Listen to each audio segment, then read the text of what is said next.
doing the work, I guess.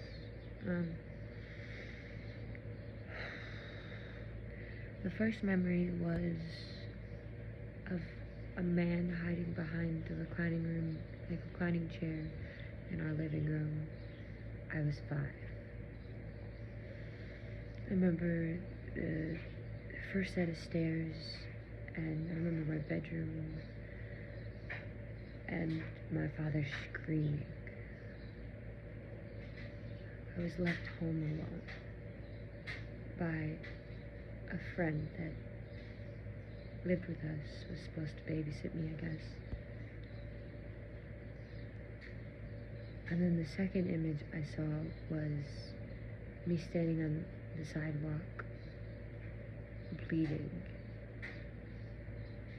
And like, both of these memories, no one was showing up for me. They were reacting. Like, with the man behind the chair, my father was screaming and throwing things, poker chips and like physical things off the table. And I just remember being on those stairs and watching this happen, and I remember being the one picking up the pieces after, like the physical, like poker chips off the floor. I had to pick them up.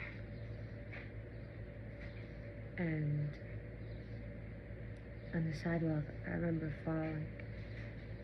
My sister pushing me, or one of those. It was like I was physically hurt and I was crying. And neither of my parents would show up for me in that moment. They pushed me aside. They told me to walk it off. They told me to stop. They called me a crybaby. They mocked at me. They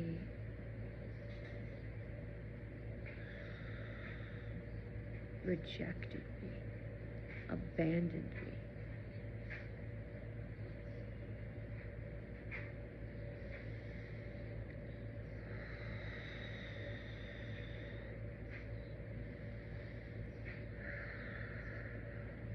Just because my mother couldn't show up for me doesn't mean that other people are gonna do the same.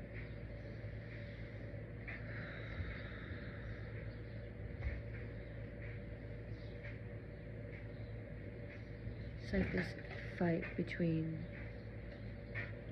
female and like male masculinity, I guess would be the best word. Like the energies, feminine and masculinity. And it's like, I can see, even right now my cats are fighting. Like they're play fighting, but much more aggressive than they normally do.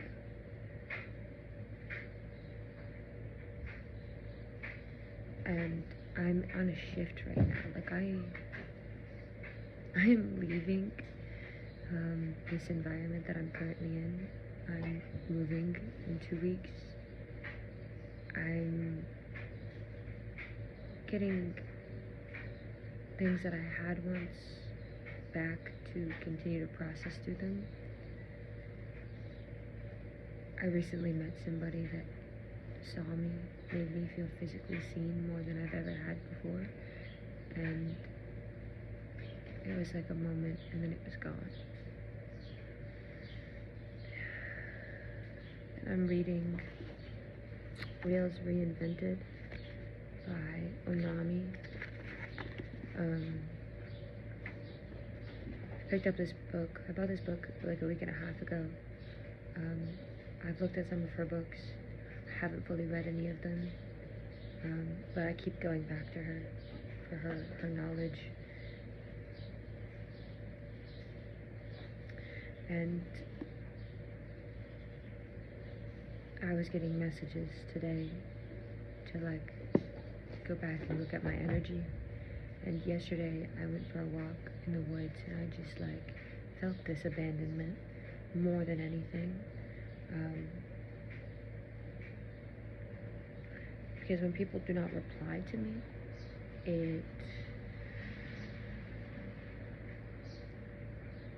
it connects to that abandonment that I felt with my mother and my father.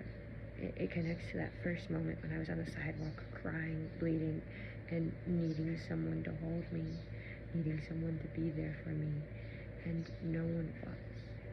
It goes to the moments that I was left alone, wondering when I was going to receive a message, or wondering when that person was going to come home.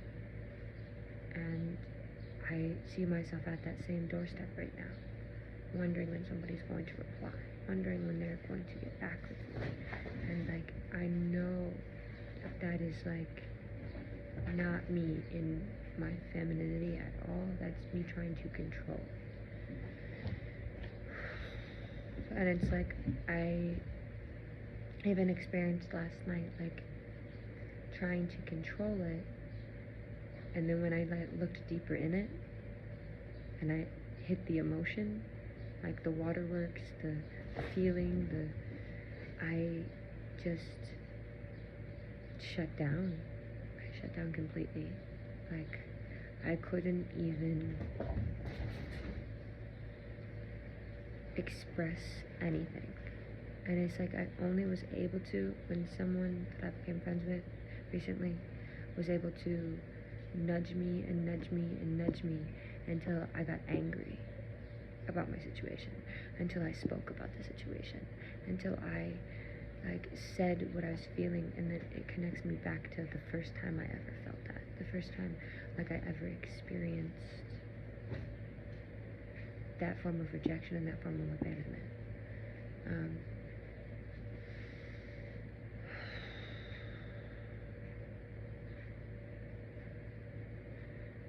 This is like my first, like, not first, there's no first. This is a real time and real present experience that I'm looking at something, I'm acknowledging it, I'm taking a moment with it, and I'm trying to take that pain and just let it know I see it, it's seen, I'm seeing it, I'm allowing it to be seen and expressing it. I'm not suppressing it, I'm not pushing it away, and I'm not ignoring it.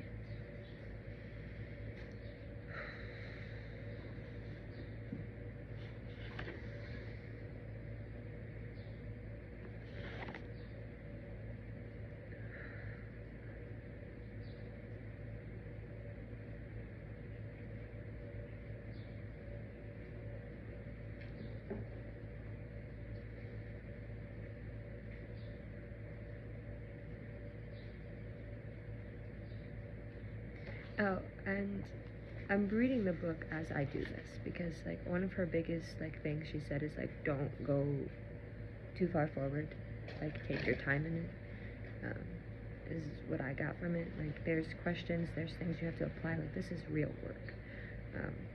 And it's funny because she says like aftercare and like take a moment after you're experiencing these things, because the majority of this was all done off of camera, and then I went outside and I took a moment, I came back in. So I went outside on my porch with my cats, and we have a tree right next to our balcony, and lots of birds everywhere just coming, and it's rainy, and it smells like that dewy in the air, like refreshing, and like out of nowhere there was just like one bird that flew down. It's very beautiful, its wings were open, it had like kind of like a sun, and it was like orange color on it. I don't know what kind of bird that is. I'll definitely look that up probably when I'm done recording. But that bird was so interesting to me because orange connects to like here for me, and I've always felt this connection with that, the color, I guess, or the energy with it, and the struggle with it. Even right now, as I'm talking about all this, as I'm doing some like inner work, even if it's not perfect, even if it's not the best, even if I'm still making tons and tons and tons of errors, I'm still looking at it more than I've looked at it. I'm present in it, and I'm presently noticing that my one male cat is literally attacking everybody else. Like, he is attacking my girl cat, they're playing, but he's attacking her to the point that they're both hissing. At least she's hissing more and kicking him, but then she's running after him and attacking him, and then he's attacking my other male. And when I went on my patio, or my balcony, I opened the door and I allowed them to come out with me, and their energies completely shifted. I have been in this house for 6 months now. I have been in this stagnant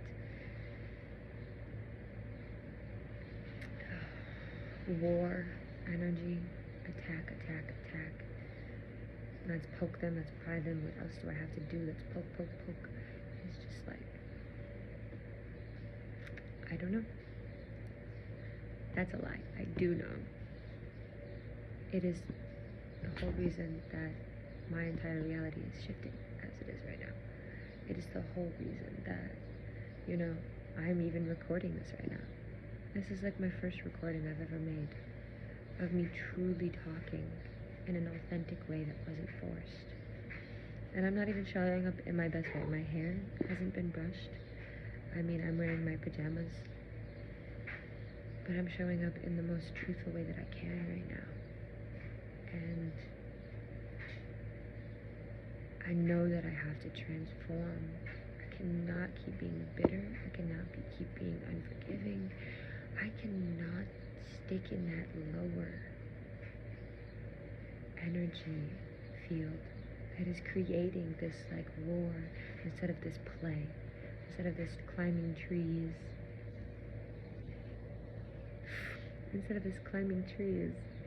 and chasing birds and watching it, smelling the air and feeling the rain. Like, this energy has been what's holding me back.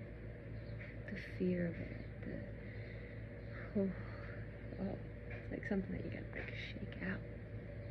Wow.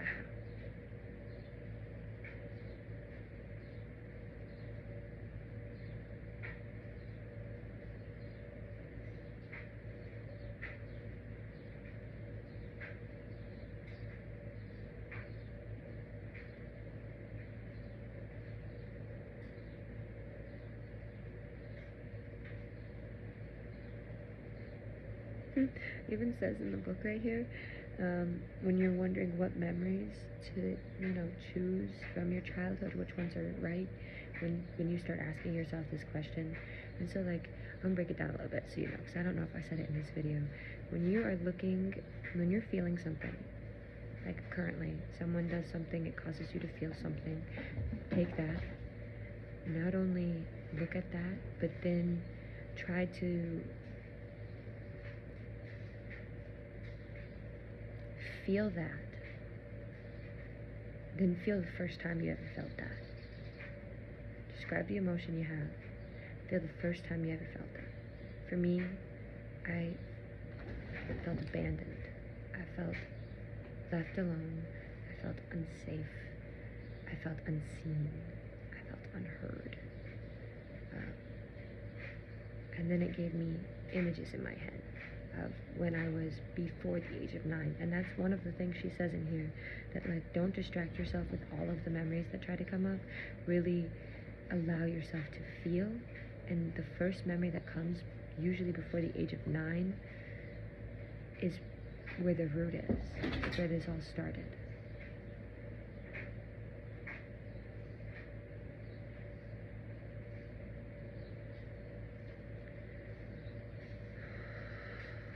Heavy work.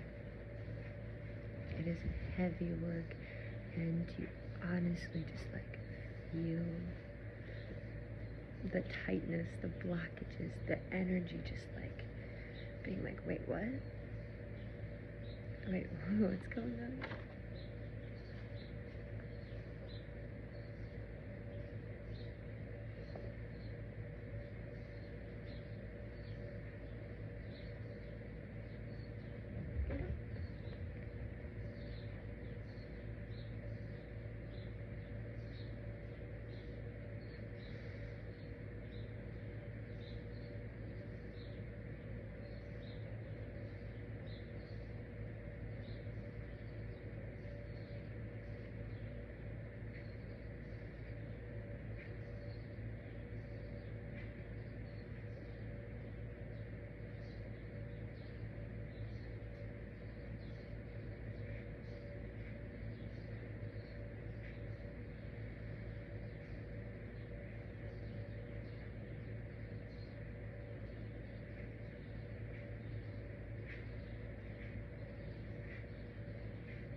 Whew, what I just read was really fucking heavy.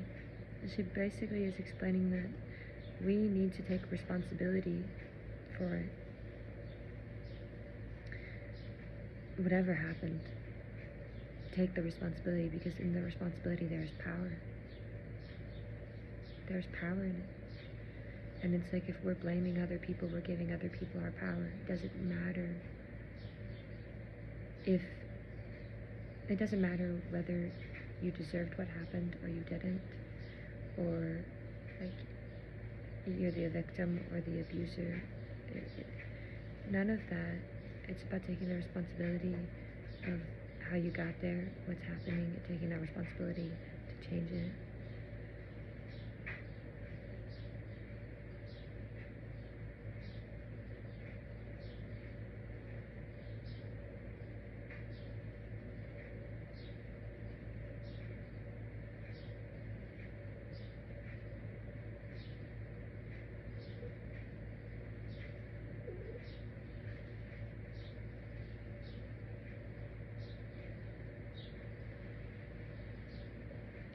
This is, we have to not only take responsibility, but take responsibility for the setting. Like, how it came to be. And it's like, if you can take the responsibility, if you can want it and take control of that part, then the power's in your hands. It's in my hands.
Thank you for listening.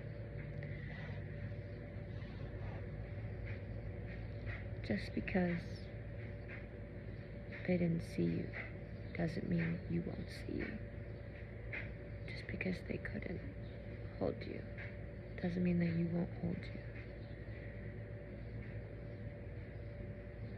Just because they couldn't be present doesn't mean you won't be present. Just because they couldn't feel it, they couldn't express it, doesn't mean that you won't.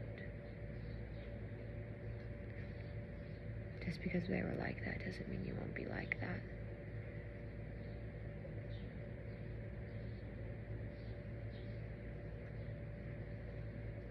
I love you.